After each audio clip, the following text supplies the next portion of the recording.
Yok dediler ayrıl ondan, sana yar olmaz, olmaz. Çaresiz olsan da bir defa çare kılmaz. Aklıma gelmeyen başıma geldi Allah.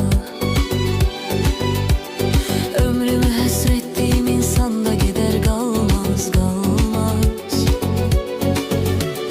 İllerle düştüm bu sevdaya, yan